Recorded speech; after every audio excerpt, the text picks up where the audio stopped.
Greetings to all international friends. Hi, my name is Lim Mai Mai. I'm a Cambodian citizen, and I'm also a victim of Thai's invasion, during which I had to flee from my home twice. Today, I have prepared 5 questions I would like you to briefly listen and reflect on the answers I am going to present. Question number 1. Why did the war begin? So, if we take a look at both countries' map, Cambodia and Thailand are using two completely different maps. Cambodia uses the NXI map made by French colonial surveyors in 1907. As shown on this map, the border is a published boundary line, and places like Previer and the surrounding lands are within Cambodian's territory. This map was officially used by Cambodia and recognized by the International Court of Justice in 1962 and reaffirmed in 2013. The map was also officially communicated to Siem at the time, and Thailand did not formally object for decades. However, the method Thailand uses is a watershed-based map made by Thai surveys. This map defines border based on natural watersheds and places lands around the temple on Thai side. Internationally, this map is considered a disputed interpretation. So, to sum it all up, the NXI map is the closest thing to an official map used by the world. Let's move on to question number 2. Why did the war continue to flare up despite an unconditional ceasefire? As we all know, the ceasefire has already been internationally signed twice already. So, let's break it down. The border tension began when a Cambodian soldier was unalive during a brief exchange of fire on May 28, 2025. In early June, Cambodia tried to take Thailand to ICJ, but Thailand refused. From June 12 to 22nd, Cambodia stopped importing products from Thailand in response to Thai threats to block fuel, electricity, and internet, as well as Thailand's unilateral border closures with Cambodia. During those times, on June 15, 2025, Cambodia formally submitted an ICJ application to resolve Thai border violations. Still, tensions continued to rise due to Thai reports of Thai soldiers stepping on landmines. On July 24, 2025, Thai troops fired onto Cambodian troops at Prasat Tamon. Cambodia retaliated back in self-defense, leading to the first border clashes. On July 28, 2025, the first ceasefire was signed and set to take motion at midnight under the mediation of Malaysian Prime Minister Anwar Ibrahim. However, at 5 a.m. July 29, 2025, 20 Cambodian soldiers were captured by Thai soldiers after the ceasefire had already begun. Only 2 were released on August 1, 2025. The ceasefire did not last long. On August 4, 2025, Thailand violated the ceasefire again by laying barbed wires inside Amsterdam area, Previer province.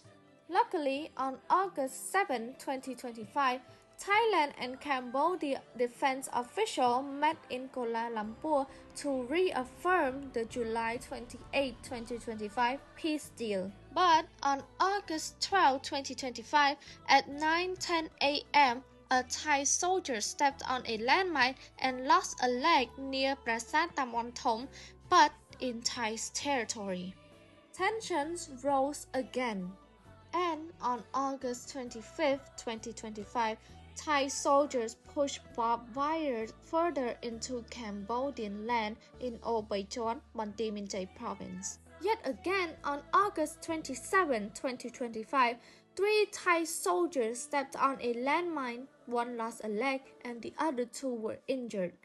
Cambodia again was blamed for laying new landmines, which we never did. Tensions escalated again on September 4, 2025, when Thai soldiers violated the ceasefire by aggressively attempting to seize Cambodian civilians' property in Chok Chai village, Obaichon commune, Âu Trao district, Monte Minjay province.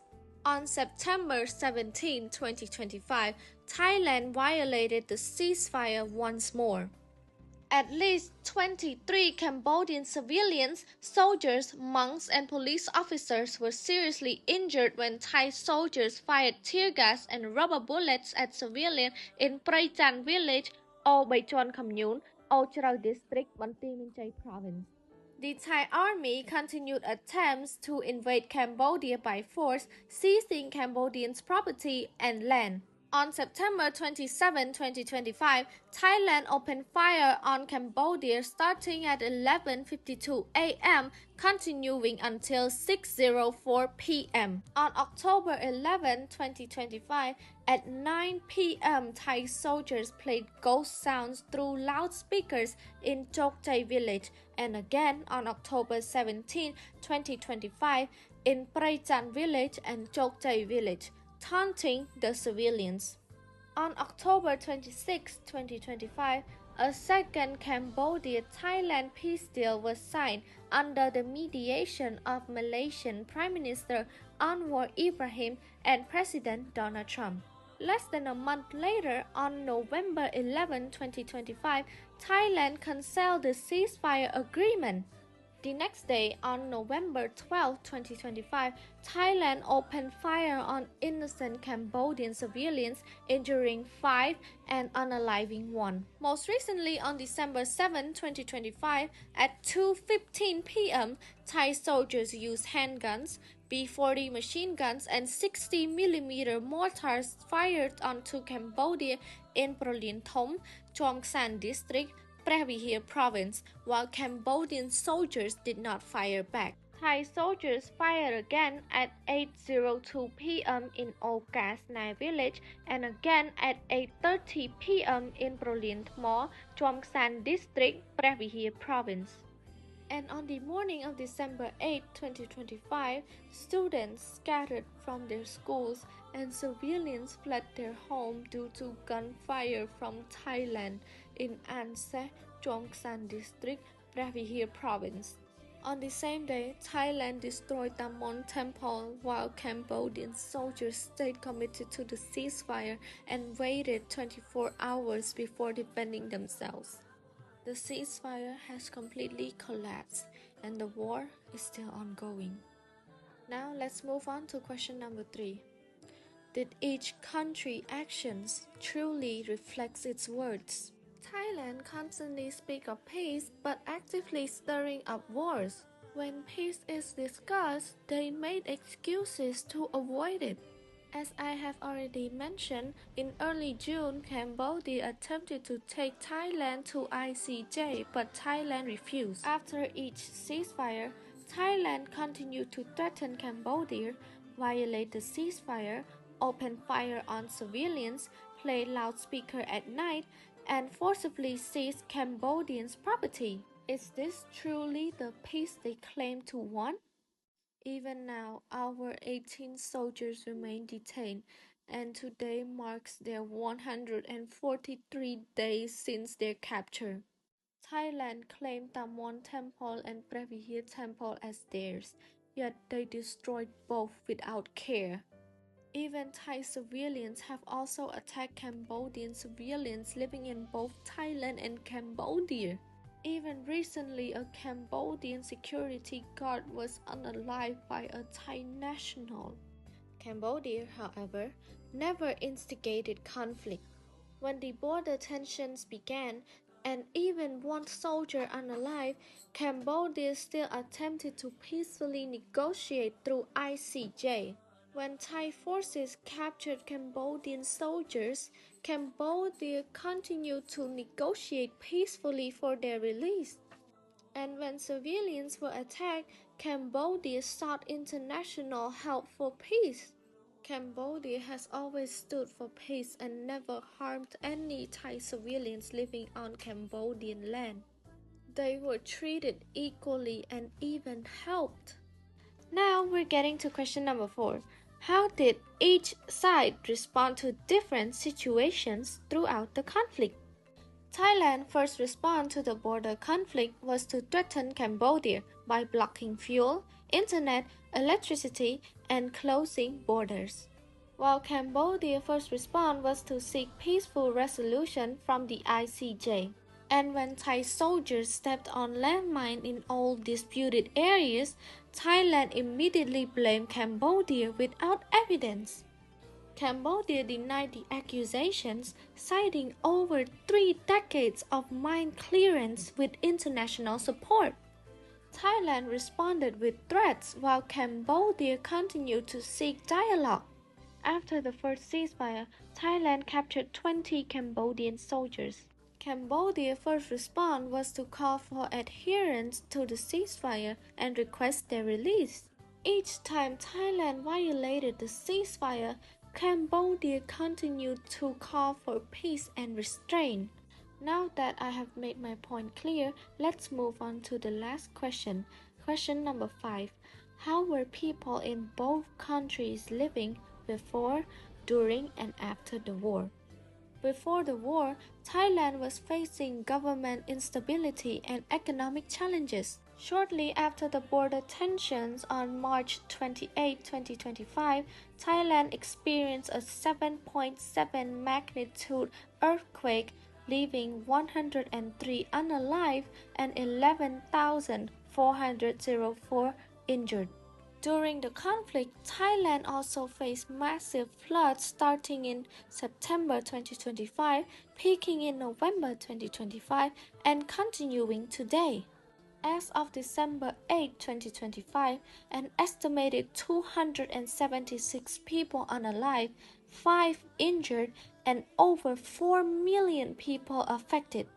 Despite slow responses to natural disasters, Thailand was so quick to evacuate thousands of people ahead of the conflict escalation on December 8, 2025. While Cambodia before the war were living peacefully and developing steadily. When the war began, peace disappeared. Cambodia lived in fear due to Thai's invasion. Civilians' property was seized, families became homeless, and people were forced to flee repeatedly. Civilians were injured and unalive even after ceasefires were declared. Soldiers had to sacrifice their lives to protect their motherland from Thai's invasion. Students fled schools and families fled their home. As of December 16, 2025, 10 days after the invasion from Thailand, an estimated 127,469 families, approximately 425,453 people, were misplaced. Now that I have presented all the answers to the question, I would like to briefly share my personal reflections. Before the war, there have been numerous landmine incidents, yet now there have been 0 reports, which is highly suspicious to me. The conflict also decreased while Thailand was facing massive flooding, then resumed afterward.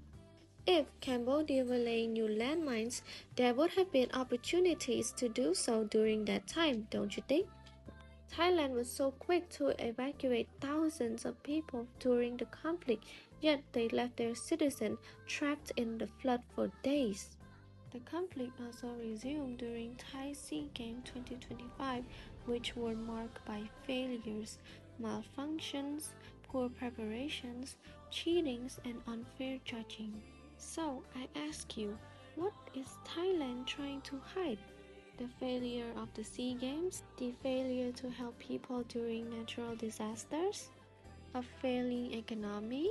Or are the border clashes being used to gain popularity? Nonetheless, I pray to all Cambodian citizens and soldiers to return home safely when this war ends. And my heart goes out to the families of our fallen heroes. We Cambodians would not be able to live or sleep peacefully without your sacrifices. Lastly, to all my fellow Cambodians, please continue to use your voice and keep pushing forward for our nation. Thank you.